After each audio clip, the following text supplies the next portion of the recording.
Ever thought you knew everything about someone, only to find out their life was just the tip of an unimaginable iceberg?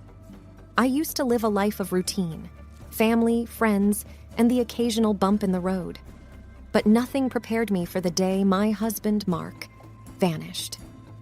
His unexpected return unveiled a world of secrets, dangerous syndicates, and betrayals close to home. My family was hurled into a whirlwind adventure, making us question everything we once held true. If you're curious about how a seemingly ordinary family navigated the dark underbelly of crime, deception, and revenge, I invite you to delve into our journey. What you'll find might just change your perception of the people around you forever. My name is Anna, and this is my story. It was a crisp Tuesday morning when I woke up to find the left side of my bed cold and empty. Initially, I assumed Mark, my husband of 7 years, had woken up earlier for a jog or to get some breakfast. However, as the day wore on, I noticed his phone, wallet, and car were still in their usual spots. The unsettling feeling in my gut grew stronger. By evening, panic had completely taken over. Neither his workplace nor any of our friends or family had seen him. The kids were restless, continually asking, "Where's Daddy?" Holding back tears, I always replied with, "He must be busy. He'll be back soon." However, soon turned into weeks, and weeks turned into months. No calls, no texts, no notes, no nothing. Just pure silence. The police were of little help. With no evidence of foul play, they marked him as a voluntary missing person. My heart shattered. How could the love of my life, the father of our 3 children, leave without any explanation? Every day was a challenge. I tried to be both a mother and father to my kids, all while battling the betrayal and anger boiling inside me. How could he do this? Why? Was our love not enough? I constantly thought to myself. But amid the anger, there was a glimmer of hope, a burning desire for closure, and an inkling of revenge. If he had chosen to desert us, I wasn't about to let him forget us so easily. Fast forward to a year later. I had returned from a long day of work, kids in tow, when I found a letter on our doorstep. My heart raced as I recognized the familiar handwriting. It was from Mark. "Dear Anna, I don't expect forgiveness. I don't even know if I deserve a chance to explain myself.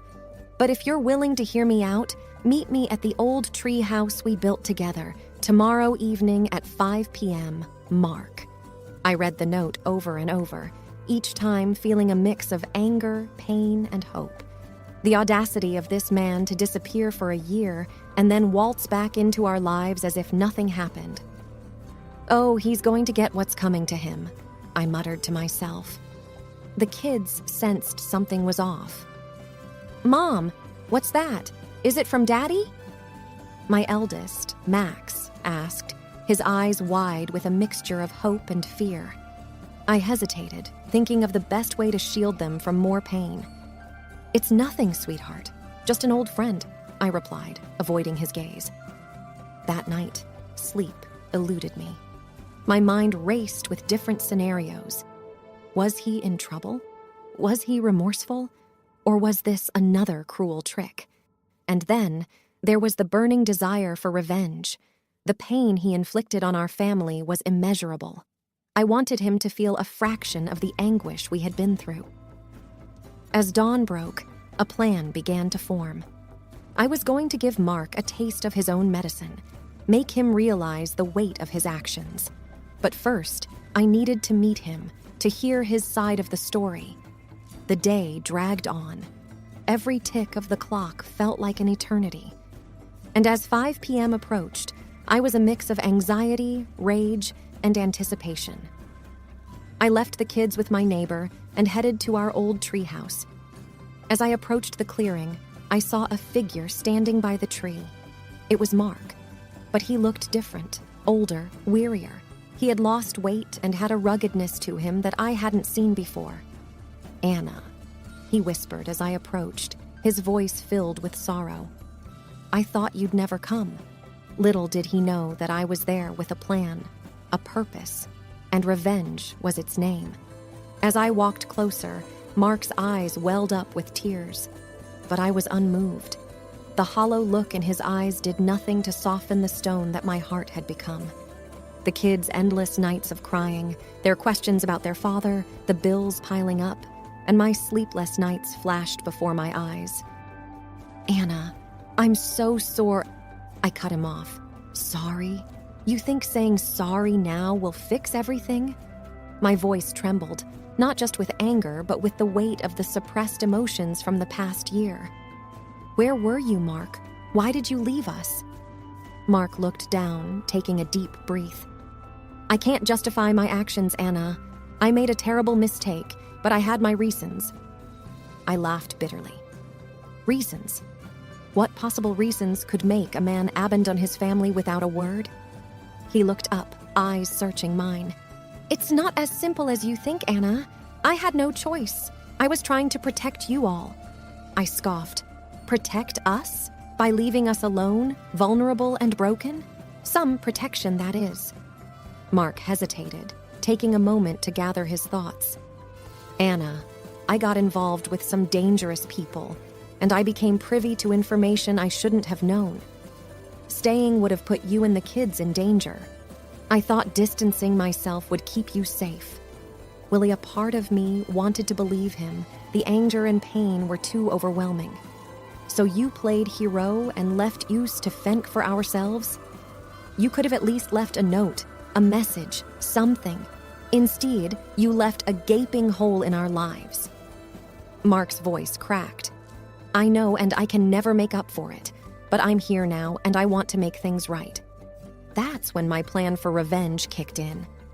"All right, Mark, you want to make things right? Here's what you're going to do." I explained my plan to him, detailing every step. I could see the dread in his eyes, but he didn't object. My revenge was simple but effective. Mark was going to experience the same loneliness, fear, and uncertainty that we had faced for the past year. For the next month, Mark would live in the treehouse, cut off from the world. No phone, no contact, no comforts. Just him and his thoughts.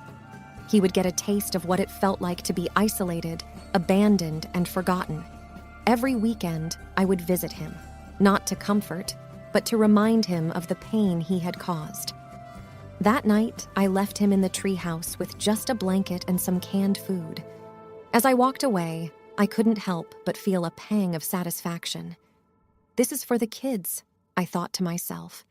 He needs to understand the pain he caused. Over the next few weeks, I visited Mark as planned. Each time, he looked more forlorn, more broken, the weight of his mistakes pressing down on him. But each visit also rekindled a spark, a connection we once shared. While I wanted him to feel the pain, I also found myself wrestling with the love that still lingered deep within me. One Saturday, as I approached the treehouse, I found Mark feverishly scribbling in a makeshift journal made from scraps of paper and tied together with twigs. He looked up, eyes filled with a mix of pain and determination. "Anna," he began, "I've been writing, reflecting on everything. And while this punishment is hard, it's given me time to think, to realize the gravity of my mistakes.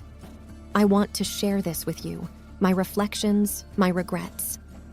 His words struck a chord, and I found myself torn between my thirst for revenge and the lingering love I still felt for the man before me.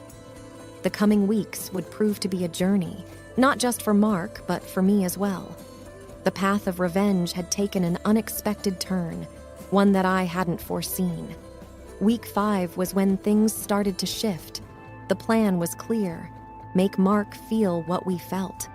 But every weekend, as I climbed up to the treehouse, I was met with not just a broken man, but a transformative one.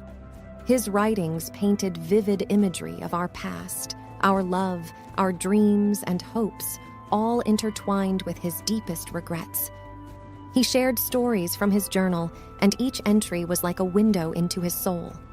One particular entry stood out: Day 28. Every day I wake up to the chirping of birds, and as the cold seeps through my bones, I'm reminded of the warmth I willingly left behind. Anna, I dreamt of our first date last night, the laughter, the stolen glances. Waking up to this reality feels like a nightmare. I understand now, more than ever, the magnitude of my mistakes. Reading his words, the anger inside me began to dissipate, replaced by a myriad of emotions.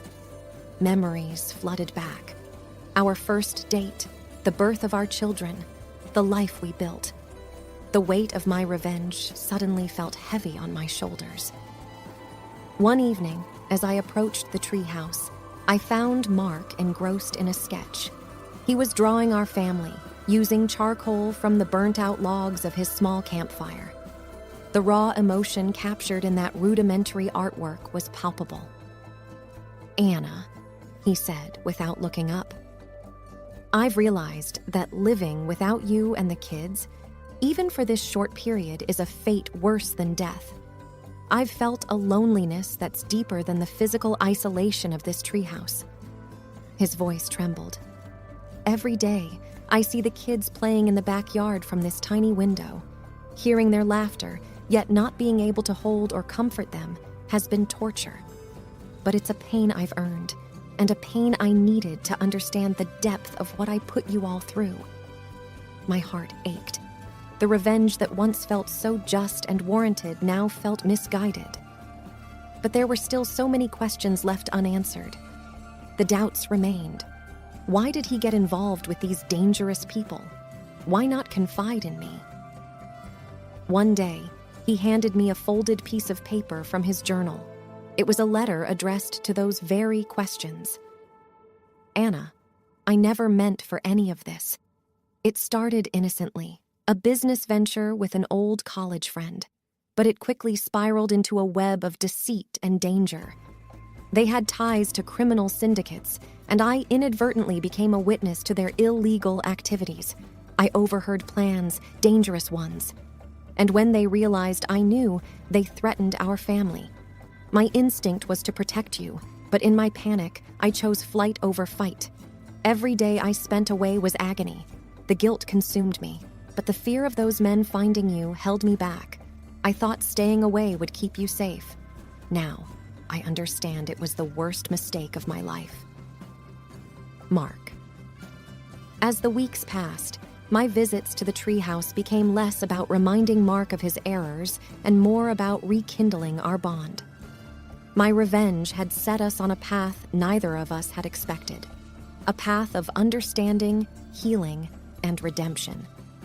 But the journey was far from over. Mark's revelations about his entanglement with the criminal syndicate shocked me to the core. The heavy weight of fear and insecurity from the past year now had a name. But the more pressing question was, if he was willing to come back, were they still a threat? "Mark," I whispered one chilly evening, the words escaping through trembling lips. "If they're still out there, aren't we all in danger?" He gazed out from the treehouse's tiny window, his eyes scanning the shadows beyond our garden. "I've thought of that too," he admitted. "But I made sure to leave them with a strong impression that I wouldn't spill their secrets. They believe that if they leave our family alone, their operations remain safe." The very idea that we were bargaining our safety against the secrecy of a criminal empire was terrifying. But Mark had a plan. He'd had a lot of time to think, after all. I reached out to an old contact, someone trustworthy from my college days, now in the FBI. I've sent him everything I know, anonymously, of course. If things go according to plan, they'll be rounded up soon, and we won't have to live in fear. As days turned into weeks, Mark's information began to make waves. Without revealing his identity, he had tipped off the authorities about several ongoing operations. News started trickling in about arrests and raids on syndicate hideouts. The web of crime started to unravel, and we dared to hope. But revenge has a funny way of looping back.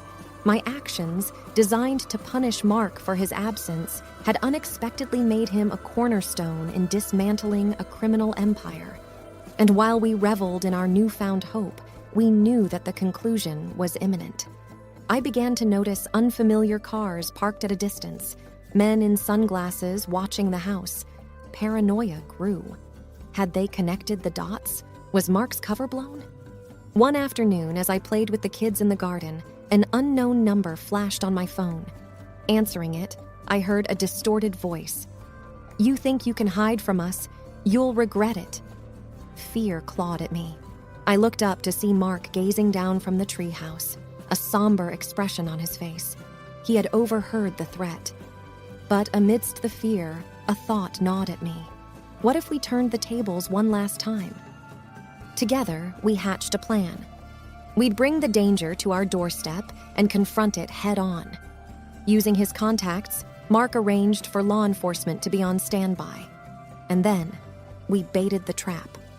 Mark sent out a message, one that indicated he had more information that he'd release unless they backed off. The evening was tense. We fortified the house and waited. The quiet of the night was broken by the sound of approaching vehicles. Headlights flashed, silhouettes approached, and then all hell broke loose. But the syndicate didn't expect what awaited them. As they made their move, floodlights illuminated the garden, blinding them. Law enforcement agencies swooped in, catching them off guard. It was a confrontation, but it was one-sided. In the aftermath of the takedown, Mark was heralded as an unsung hero. His anonymity preserved, he played a pivotal role in bringing down a major crime ring. But that was secondary to our primary victory. Our family, once fractured and lost, was whole again. Yet, as I laid in bed that night, one burning question remained. Was our journey truly over? Or were we merely at the cusp of another adventure? Only time would tell. The next few months were a dizzying whirlwind. As a family, we took a collective decision to move, seeking anonymity in a smaller town far from our past haunts. It wasn't just about evading remnants of the syndicate, but also about starting fresh, free from the specters of our past. Life in the countryside was different, calmer. The kids adapted quickly, losing themselves in the vast fields and forests. Mark took up a teaching job in a local community college, and I started a small online business. Our once fractured lives were mending. There were moments, though, when the weight of our shared history would crash down on us, especially on quiet nights, when the howling of the wind echoed the haunting memories of our past. One evening, as Mark and I sat on our porch, watching a breathtaking sunset, a black car pulled up in our driveway. The sight immediately filled me with trepidation. Could they have found us? I thought. But then, a familiar face emerged. It was Brian, Mark's college friend and our FBI contact. "We're not fully in the clear yet," Brian began, his face grave. "Some of the syndicate's members evaded arrest, and they're regrouping. They might not know where you are now, but they're looking." Mark's face darkened. "I thought we were done with this." "We almost are," Brian reassured. "We just need something more, a final piece of evidence to put them away for good. The leader, the one truly pulling the strings, has been elusive. We believe he's overseas, but we have a lead, a meeting point where they plan to regroup." Mark's eyes narrowed. "What do you need from us?" Brian sighed. "A bait. And that bait is you, Mark. We'll ensure your safety, of course. If this works, it'll be the end. Forever." I felt a shiver run down my spine. The thought of putting our family in danger again was unbearable. But there was also the promise of finality, of permanently ending the nightmare that had shadowed us. With a heavy heart, and after many discussions, Mark agreed. It was time for one last game of cat and mouse. Brian's team meticulously planned the operation, ensuring layers of protection around Mark. The chosen location was an old warehouse, and I insisted on being close, hiding in a surveillance van with Brian. The night of the operation was agonizing. From the van, I watched Mark, a lone figure, waiting. Hours dragged on, until finally a limousine pulled up. Out stepped a figure, face hidden by shadows, but the unmistakable aura of power evident.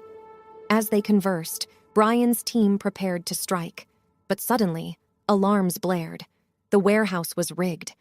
A cloud of smoke enveloped the area. Through the haze, figures clashed, shots were fired. My heart raced. Where's Mark? I thought, panic flooding me. After what felt like an eternity, the smoke cleared. Bodies lay strewn around, but Mark was standing, a bit disheveled, but alive. And beside him, handcuffed, was the syndicate leader, a face I never expected. It was Mr. Thompson, our neighbor from our old life. Brian emerged from the van, a victorious smile on his face. "We got him," he said, clasping Mark's hand. The following months saw the syndicate crumble. With their leader in custody and most of their operations exposed, they were finished.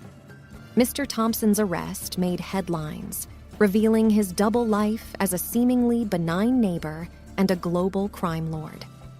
Our life returned to its peaceful rhythm. The scars of our past remained but faded with time.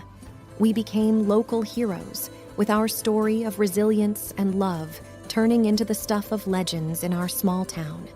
The past's shadows receded, and as we moved forward, we held on to each other tighter, knowing that together we could overcome any storm. And so, our tale comes to a close, not with an ending, but with a new beginning.